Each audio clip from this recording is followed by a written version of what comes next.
నమస్తే welcome to SS triple nine news. నేను Asha. Breaking news చూస్తున్నాం. ప్రమాదాలు నివారించేందుకు ట్రాఫిక్ నియంత్రణ ప్రత్యేక దృష్టి. City police commissioner Ravishankar Pathagajuwaka traffic search management out పోస్టులను ప్రారంభించిన commissioner Ravishankar chamber of commerce సహకారంతో ట్రాఫిక్ వాలంటీర్లను నియమించిన సిపి వాహనాల నియంత్రణ అతివేగంగా వాహనాలను నడిపిన ట్రాఫిక్ వాలంటీర్లు చర్యలు. శ్రీనగర్ నుంచి షీలానగర్ వరకు ట్రాఫిక్ వాలంటీర్ పర్యవేక్షణ చేస్తారు.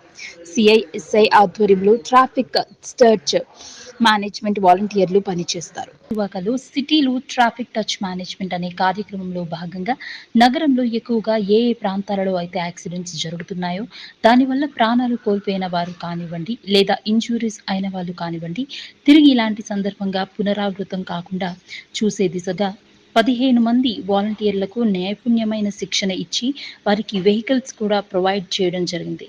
దీనిలో భాగంగా కామర్స్ అండ్ ఇండియా వారి సౌజన్యంతో వీరందరికీ 45 రోజులు ట్రైనింగ్ ఇచ్చి షీలనగర్ నుండి గాజువాక వరకు ప్రతి ఏరియాను కూడా క్షుణ్ణంగా అబ్జర్వ్ చేసి జీరో యాక్సిడెంట్స్ జోన్గా చూడాలని ఉద్దేశంతో మొట్టమొదటిసారిగా సిటీలో ఈ కార్యక్రమాన్ని చేయడం జరిగింది. కార్యక్రమంలో పాల్గొన్న joint CP Fakirappa, traffic ACP Rajiv Kumar, DCP Meka Satyababu, ACP Vasudev, south ACP Trinath, ACP Annapu Narasimhamurthy, సిఐలు కోటేశ్వరరావు, షణ్ముఖరావు, నాగరాజు, ఎర్రంనాయుడు, శ్రీనివాస్, ఎస్ఐలు సిబ్బంది.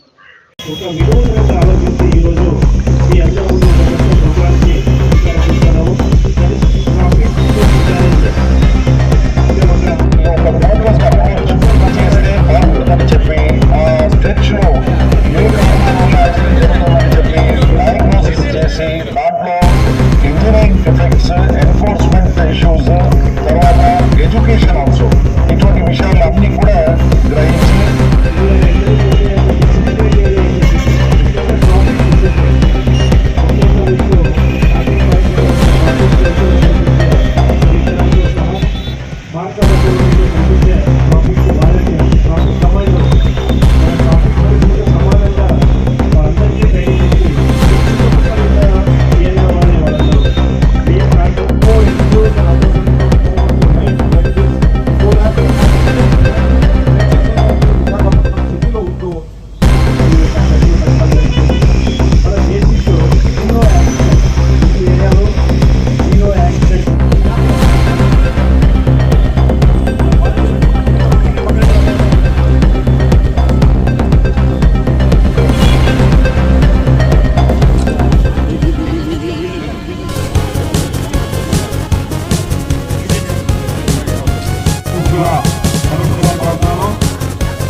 సార్ మీరు వెళ్ళండి sir.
Thank you, sir. Now I request guide.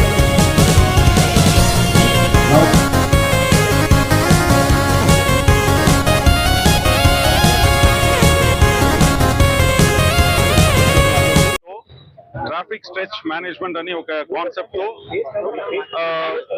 తో ఈ ప్రోగ్రామ్ ని మొదలు పెట్టడం జరిగింది. దీంట్లో మా partners AP chamber of commerce లో వైజాగ్ చాప్టర్ సిబ్బందులందరూ కూడా మాతో పాల్గొంటున్నారు.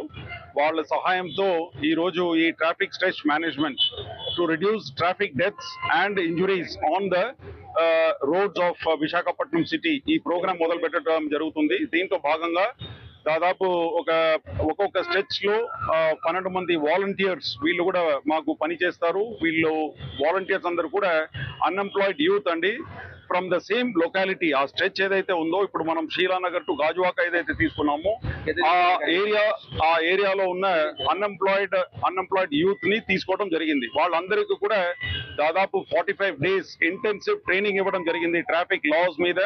తర్వాత ఏ విధంగా సిటిజన్స్ తో రోడ్ యూజర్స్ తో మాట్లాడాలా, ప్రవర్తించాలని చెప్పేసి సాఫ్ట్ స్కిల్స్ అన్ని కూడా వాళ్ళకు నేర్పించడం జరిగింది. వాళ్ళు ఏ విధంగా బ్రెత్ అనలైజర్స్ అన్ని యూజ్ చేసుకోవాలా, వీల్ లాక్స్ అన్ని ఏ విధంగా యూజ్ చేసుకోవాలా, ఈ విషయాలు అన్నిటి మీద కూడా వాళ్ళకు మంచి 45 days ఇంటెన్సివ్ ట్రైనింగ్. ఇది కాకుండా డిసిప్లిన్ పరేడ్ ఇటువంటి విషయాలన్నీ కూడా వాళ్ళకు నేర్పించడం జరిగింది. వీళ్ళందరినీ కూడా మన ఏపీ ఛాంబర్స్ వాళ్ళకు కావాల్సిన బేసిక్ ఇష్యూస్ అన్ని కూడా వాళ్ళే చూసుకుంటున్నారు. So I'm very happy today that we are able to launch this program in Visakhapatnam city, where దాదాపు ఎవ్రీ డే ఏదో ఒక ప్రాణాలు మనం సిటీలో కోల్పోతున్నాం. కాబట్టి ఇది ఒక చాలా దారుణమైన విషయం. దీన్ని గ్రహించి మేము ఒక కమిటీ ఏర్పాటు చేసినాము. ఆ కమిటీ రికమెండేషన్స్ ద్వారా ఈ concept of this kind of programme is being launch in Visakhapatnam city. దీంట్లో మా ఏసీపీ ట్రాఫిక్ రాజీవ్, తర్వాత additional DCP traffic Srinivas and doctor Fakirappa, joint commissioner of police, they have taken lot of initiative and lot of hard work is put into this. దీంట్లో మాకు citizens support కూడా చాలా కావాలండి. Press media అందరూ కూడా ఈ కాన్సెప్ట్ ఏదైతే ఉందో దీన్ని బాగా ప్రజల్లో తీసుకువెళ్తే definitely they will all be more cautious while they are on the road. It has come to a stage where now road is the most dangerous place on the earth. Road is the most dangerous place on the earth. ఎందుకంటే భూకంపం వల్ల లేకపోతే ఏదో floods వల్ల are murders వల్ల ఇంతమంది ప్రాణాలు కోల్పోవట్లేదు. ప్రాణాలు ముఖ్యంగా గ్లోబలీ ఇఫ్ యూ సీ భారతదేశంలో కానీ మన విశాఖపట్నం సిటీలో are in Andhra Pradesh we are losing more life on the road లో ప్రాణాలు కోల్పోవడమే మాత్రమే కాదు, అది కాకుండా చాలా మంది గ్రీవియస్ ఇంజురీస్ కి పాల్పడి వాళ్ళు బెడ్ల నుంచి లేవలేక తర్వాత ఉద్యోగాలు కోల్పోవడం అన్ని కూడా జరుగుతూ ఉంది. సో ఇది ఒక చాలా సీరియస్ సమస్య. అందుకే దీని మీద ఏపీ చేంబర్స్ వాళ్ళ సహకారంతో ఈ రోజు ఈ ప్రోగ్రామ్ లాంచ్ చేయడం జరిగిందండి. ఇదే విధంగా మిగతా స్ట్రెచెస్ కూడా మేము ఇంకా 10 స్ట్రెచెస్ విశాఖపట్నం సిటీలో ఐడెంటిఫై చేసినాము. ఆ స్ట్రెచెస్ లో కూడా ఈ విధంగా ఏపీ ఛాంబర్ ఆఫ్ కామర్స్ ఏదైతే ఎగ్జాంపుల్ చూపించారో అదే విధంగా మిగతా వాళ్ళు కూడా ముందుకు వస్తారని చెప్పి అనుకుంటున్నాను రాబోయే రోజులో. సో వాళ్ళ పార్ట్నర్షిప్ తో ఈ విధంగా మిగతా స్ట్రెచెస్ ని కూడా అడాప్ట్ చేసుకొని